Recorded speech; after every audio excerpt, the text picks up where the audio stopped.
हम गाय को माता का दर्जा देते हैं। कई लोग हमसे पूछते हैं कि आप गाय को माता कैसे कह सकते हैं। एक बच्चे ने हमसे पूछा कि गाय हमारी माता कैसे हो सकती है महाराज जी। अगर गाय हमारी माता होती तो हम भी बछड़े की तरह से होते, लेकिन हम तो बछड़े की तरह नहीं हैं। हमारे तो 4 पैर नहीं हैं, हमारा तो चेहरा भी अलग है। हम तो बोलते हैं, वो तो बोलता नहीं है, तो हमारी माँ गाय कैसे हो सकती है। तो हमने उसको बताया कि गाय हमारी माता इसलिए नहीं है कि उसने हमको जन्म दिया है, जन्मदात्री माँ नहीं है।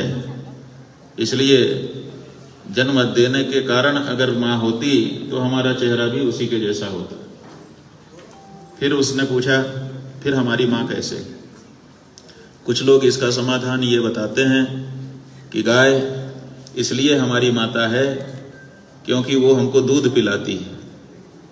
लेकिन ये बात भी सही नहीं बैठती है, क्योंकि दूध तो हम भैंस का भी पीते हैं, दूध तो हम बकरी का भी पीते हैं, दूध तो हम मिथुन का भी पीते हैं। बहुत सारे दूसरे ऐसे पशु हैं जिनका दूध पौष्टिक होता है और उसको पी करके हम पुष्ट होते हैं।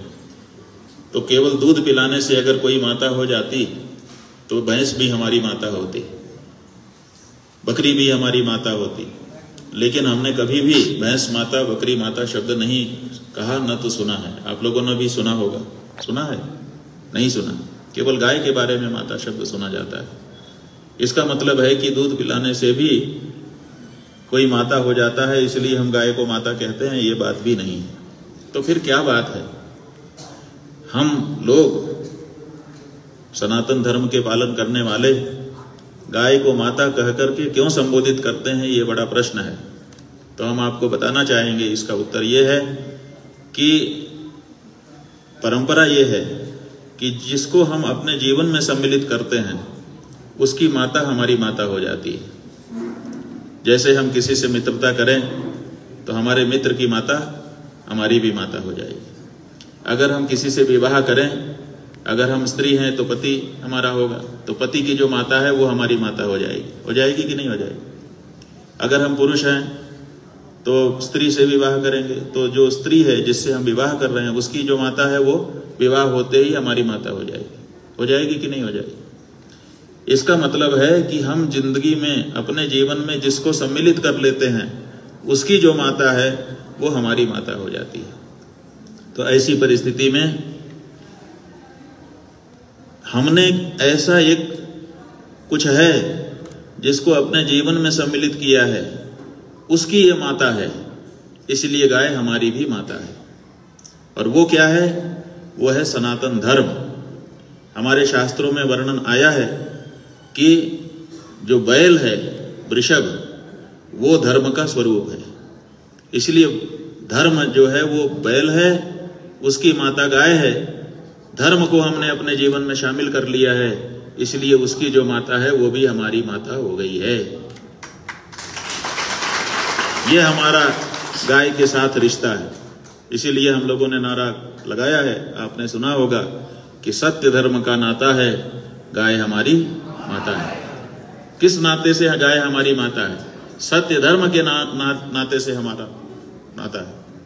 और हमारी जो भारत की संस्कृति है उसकी विशेषता यह है कि इसमें 4 पुरुषार्थ बताए गए हैं, धर्म अर्थ काम मोक्ष। ये जो 4 पुरुषार्थ हैं, इन 4 पुरुषार्थों के 4 प्रतीक हैं हमारे यहाँ, और उसको भारत की संस्कृति में स्वीकार किया गया है। आपके सामने हम ये चिन्ह है, इसको दिखा रहे हैं। ये आप बता सकते हैं कि ये किस चीज का चिन्ह है? ये भारत का राज्य चिन्ह है, अशोक स्तंभ है ये।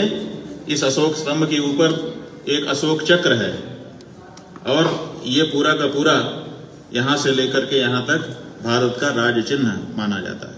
भारत ने राज्य चिन्ह के रूप में इसको स्वीकार किया।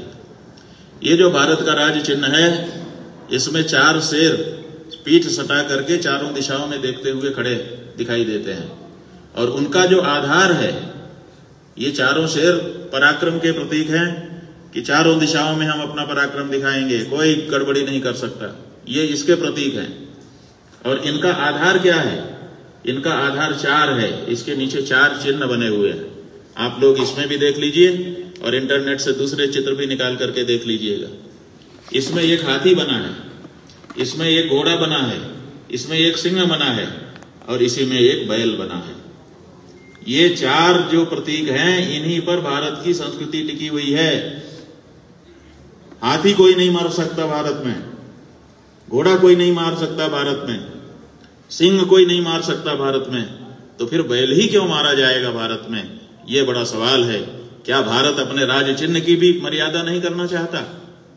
तो हम ये चाहते हैं कि भारत ने जिसको अपना राज्य चिन्ह स्वीकार किया है, उसमें ये जो 4 उसके आधार स्तंभ हैं, उन आधार स्तंभ की रक्षा भारत करे और उनकी प्रतिष्ठा, उनकी मर्यादा को बना करके रखे। और इसीलिए गौ प्रतिष्ठा का संकल्प लेकर के ये हमारे दाहिनी तरफ गोपाल मणि जी खड़े हुए हैं। इन्होंने पूरे देश में गौ प्रतिष्ठा आंदोलन चलाया हुआ है। इन्होंने ही देश के 4 शंकराचार्यों से अनुरोध किया था कि आप हमको आशीर्वाद दीजिए, इस आंदोलन को हम पूरा कर सकें।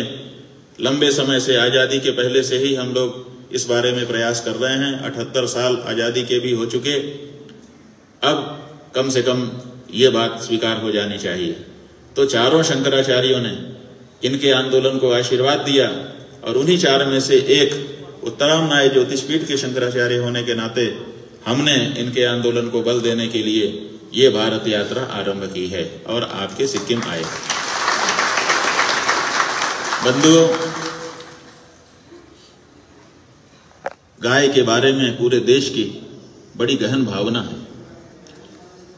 शास्त्रों में, वेदों में ये कहा गया है कि गाय से बढ़कर के दूसरा कुछ नहीं है।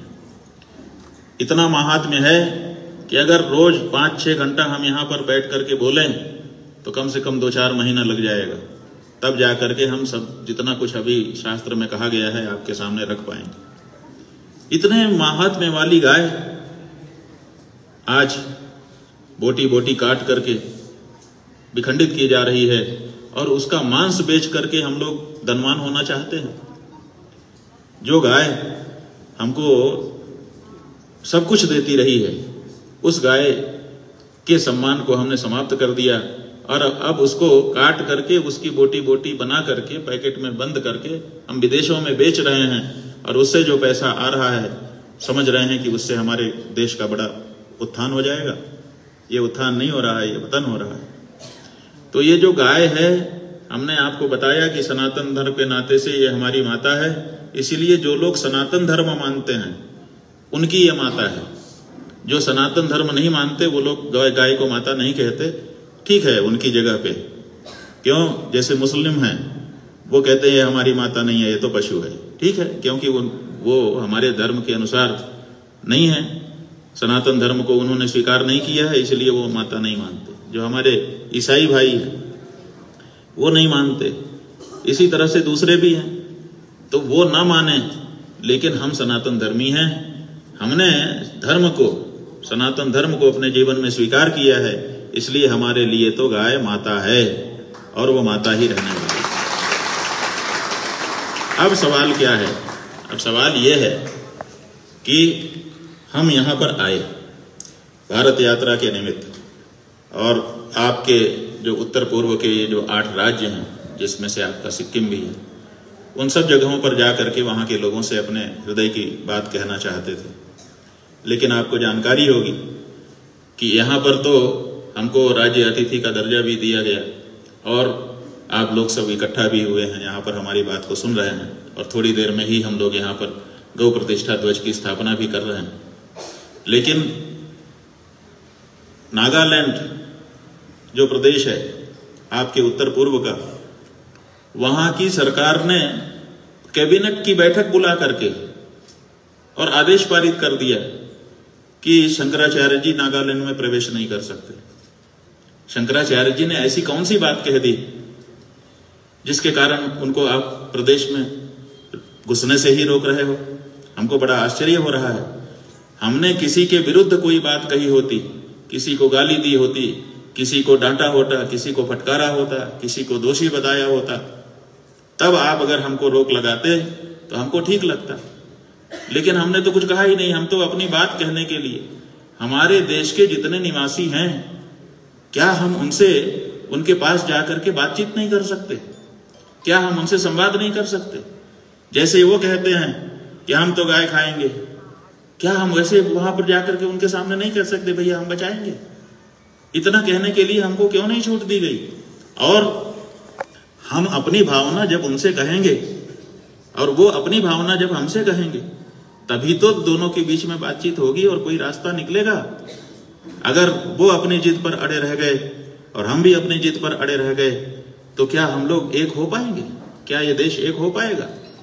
तो इस देश में एकता का संचार करने के लिए भी जरूरी है कि देश के प्रत्येक नागरिक के सामने जो प्रश्न है वो उपस्थापित किया जाए और वो उसमें विचार करे। विचार करने के बाद उसको भी अपनी बात कहने का उतना ही अधिकार है जितना हमको अपनी बात कहने का अधिकार है। तो आज सिक्किम के इस गंगटोक राजधानी से उत्तर पूर्व के सभी प्रदेशों के जो मुख्यमंत्री हैं, जो वहाँ के सरकारें हैं, उनसे हम आप पत्रकारों के माध्यम से अनुरोध करना चाहते हैं कि हमको आने से मत रोकिए। हम किसी के विरुद्ध नहीं हैं। हाँ, अब हमारी एक अपनी धारणा है, हमारी एक अपनी भावना है जो हमारे से ही उत्पन्न नहीं हुई है, हमारे पूर्वजों से चली आई है, और उसको हम आपके सामने कहना चाहते हैं। और हम आपको दोषी नहीं कह रहे हैं। आपकी जो समस्या है उसको भी सुनने के लिए हम तैयार बैठे हुए हैं। हम चाहते हैं कि इस बारे में आप हमारी भावना का सम्मान करें और हम आपकी परिस्थिति का सम्मान करें और मिल करके कोई रास्ता निकालें, ताकि ये जो भारत सरकार के सामने बहाना है कि हम हिंदुओं की इस भावना को स्वीकार नहीं करेंगे कि कुछ प्रदेश इस बारे में विरोध करते हैं। देखिए, अगर हम अपनी बात पर अड़े रहेंगे तो उसका कोई फायदा नहीं होगा। इसलिए फायदा नहीं होगा क्योंकि देश बहुमत से चलता है और बहुमत तो सनातन धर्मियों का है देश में।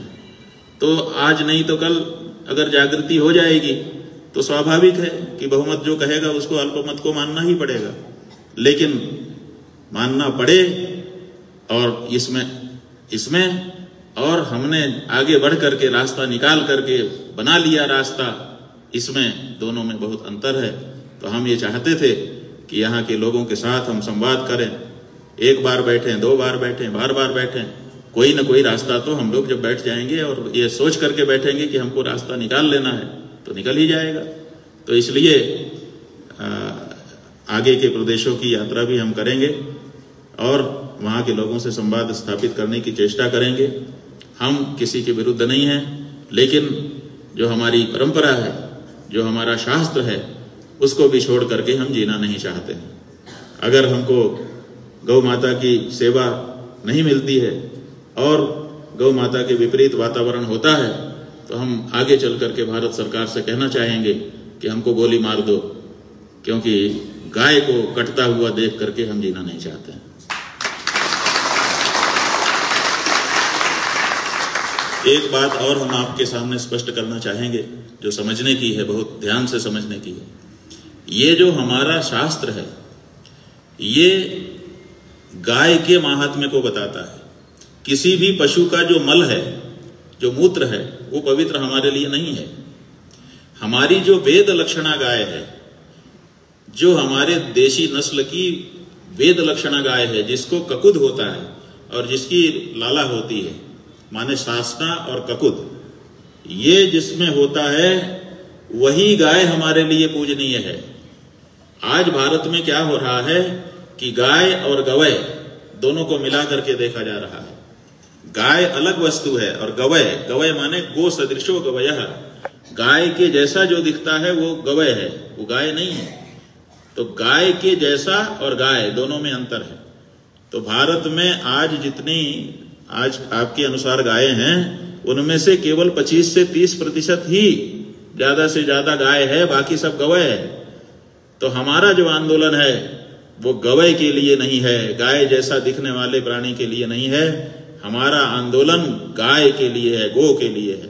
और गो शब्दवाच्य जो हमारी गाय है, उसी के अंदर उसका जो ककुद है उसमें सूर्य केतु नाड़ी है, जिससे वो सूर्य की आयुवर्धक किरणों को सोखती है और अपने दूध के माध्यम से हमको प्रदान करती है। और उसी के गोमूत्र में और उसके गोबर में पवित्रता है। किसी भी गाय जैसा दिखने वाले प्राणी के मल में, मूत्र में वो पवित्रता नहीं है।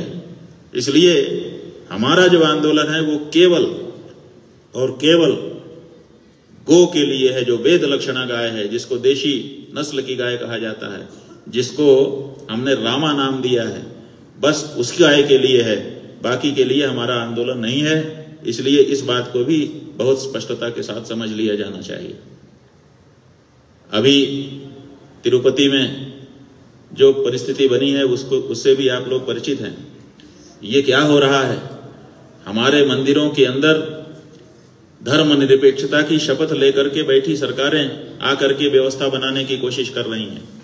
जब आप धर्मनिरपेक्षता की शपथ ले लेते हैं तो फिर धर्म की शपथ आप नहीं निभा सकते, क्योंकि दोनों अलग अलग हैं। तो इसलिए हमारा ये भी मानना है कि तिरुपति में जो घटना हुई है, कम से कम उसके बाद अब किसी भी हमारे धार्मिक मंदिर का जो धार्मिक प्रबंधन है वो धर्माचार्यों के हाथ में होना चाहिए। सरकार को उसमें हस्तक्षेप नहीं करना चाहिए। अगर सरकार को वहां पर व्यवस्था बनाना है तो पैसे के गिनती के लिए सरकार आ जाए, हमें एक बार मंजूर है। वहां पर सड़क की व्यवस्था के लिए, यात्रियों के आने की, जाने की, रहने की, खाने की व्यवस्था के लिए कुछ करना चाहे सरकार, हमें मंजूर है। लेकिन भगवान की पूजा, भोग, आरती और उनके उत्सव आदि के बारे में जो भी हमारे शास्त्र कहते हैं, उसमें सरकार का किसी प्रकार का हस्तक्षेप हम स्वीकार नहीं करना चाहते हैं। और एक बात कह करके फिर हम आपसे प्रश्न पूछने का अवसर देंगे, वो ये है कि देखिए गाय हमारे लिए कैसे महत्वपूर्ण है। आज तिरुपति का लड्डू किसने नहीं खा लिया 5 वर्ष में? प्रसाद तो जब किसी के पास आता है तो उसमें से एक एक दाना बांट देता है। तो एक लड्डू एक आदमी नहीं खाता है, एक लड्डू 100 लोगों के मुंह में चला जाता है। तो सब ने खा लिया और सबके मन में ग्लानि आ गई कि हमारे अभक्ष्य भक्षण कर लिया हमने। लेकिन अब इस अभक्ष्य भक्षण का जो परिहार है वो भी हमारी गाय करती है। जैसे ये पता चला, हम लोगों ने कह दिया यत्वगस्तिगतम पापम देहे तिष्ठति मामके प्राशनात् पंचगव्यस्य दहत्यग्निरिवेन्दनम। जो शरीर के अंदर त्वचा में, अस्थि में, मांस में, मज्जा में, मेद में पाप घुस गया है, पंचगव्य के प्राशन से, माने गाय से मिलने वाली जो 5 चीजें हैं उनको पंचगव्य कहा जाता है। दूध, दही, घी, गोबर और गोमूत्र, इन 5 को अनुपात के अनुसार मिला करके प्राशन करने से शरीर के अंदर का पाप उसी तरह से नष्ट हो जाता है जैसे आग में ईंधन डालो तो वो जल करके समाप्त हो जाता है।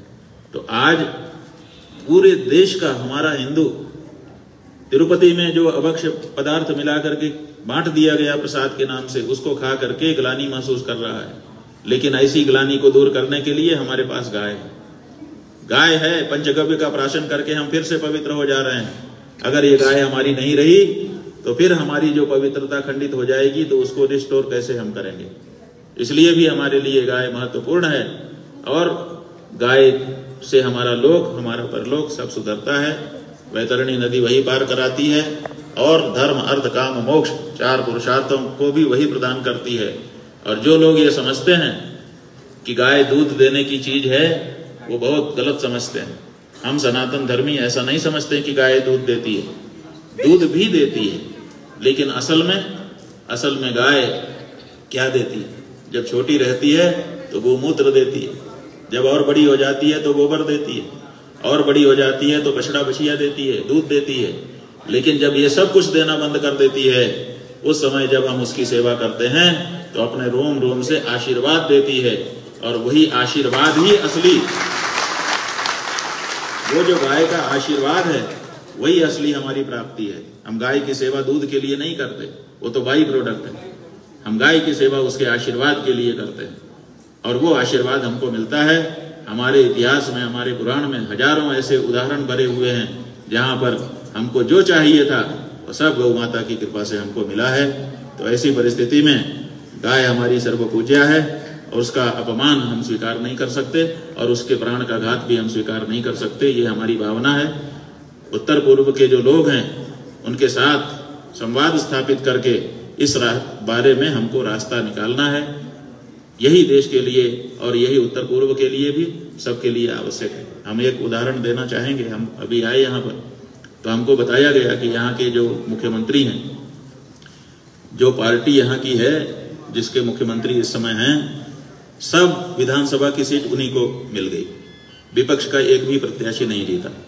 ऐसी परिस्थिति है ना। अब जब ऐसी परिस्थिति है तो राज्यसभा की जो सीट है वो इसी पार्टी को मिलनी चाहिए थी, क्योंकि सारे विधायक इनके हैं। लेकिन इन्होंने बुला करके भारतीय जनता पार्टी को राज्यसभा की सीट दे दिया यहाँ के मुख्यमंत्री ने। क्यों दे दिया? इसलिए दे दिया कि अगर हम अपना राज्यसभा का मेंबर बना लेंगे तो हमारे पास ताकत है, हम बना सकते हैं। लेकिन फिर बीजेपी से जो हमारा संबंध है वो उतना अच्छा नहीं होगा। इसलिए कभी कभी चीजें छोड़ देना भी ज्यादा फायदे की होती है। यहाँ के मुख्यमंत्री ने ये चतुराई दिखाई और चतुराई दिखा करके यहाँ की सीट भाजपा को दे दी। किस लिए दे दी? कि भाई हमारे तो जो प्रदेश का भला होगा, क्योंकि केंद्र में भाजपा की सरकार है, उनसे हमारा संबंध अच्छा होगा। जबकि अधिकार था, ये चाहते तो अपना ही व्यक्ति भेज देते राज्यसभा में, लेकिन नहीं भेजा। क्यों नहीं भेजा? क्योंकि इससे भाजपा के साथ संबंध उतने मधुर नहीं होंगे। और ये दे दिया, मधुर हो गए, अब उसका प्रदेश को लाभ मिलेगा। तो इसी तरह से हमारे पास ताकत है, बहुमत की ताकत है। हम चाहें तो बहुमत के आधार पर राष्ट्रमाता तो देश से घोषित करवा ही लेंगे। लेकिन फिर ये पूर्वोत्तर के जो राज्य हैं, इनके साथ हमारा वो संबंध नहीं बन पाएगा जो असल में हम बनाना चाहते हैं। आप हमको रोक लगा देते हो कि आप हमारे यहां मत आइए। ठीक है, हो सकता है आपके मन में हमसे मिलने की इच्छा ना हो, लेकिन हमारे मन में जो आपसे मिलने की इच्छा है, आपको प्यार करने की हमारे मन में जो इच्छा है, आप उसको क्यों नहीं समझ रहे? हम ये नहीं समझ पा रहे हैं। तो ऐसी परिस्थिति में ताकत से नहीं बल्कि प्रेम से हम अपनी बात उत्तर पूर्व के पूर्वोत्तर राज्यों के लोगों से करना चाहते हैं। आज इस मंदिर में प्रांगण में आकर के पवित्रता का अनुभव करते हुए, विशेष करके जब यहाँ पर श्रीमद् भागवत की दिव्य कथा का आयोजन हो रहा है, यहाँ पर हमारे व्यास जी, क्या नाम है, ज्योति स्वरूप जी महाराज, और यहाँ यजमान कौन, समिति के सब लोगों को श्रीमद् भागवत की परम पवित्र कथा सुना रहे हैं। ये जो कथा है, इस कथा में भगवान श्री कृष्ण का विशेष वर्णन है, भगवान राम का वर्णन है। और ये जो राम, ये जो कृष्ण, ये आए ही किस लिए? गाय के लिए। तो जब हमारे भगवान गाय के लिए आते हैं और उनके पीछे बिना जूता पहने जंगल जंगल भटकते हैं, अगर हम उन्हीं की संतान हैं, उन्हीं के भक्त हैं, उन्हीं के हैं, तो फिर हम किसी हालत में गौ माता का अनादर कैसे देख सकते हैं? ये बड़ा प्रश्न है। और इसी प्रश्न को लेकर के हम ये यात्रा कर रहे हैं। आपने बड़े ध्यान से हमारी बातें सुनी।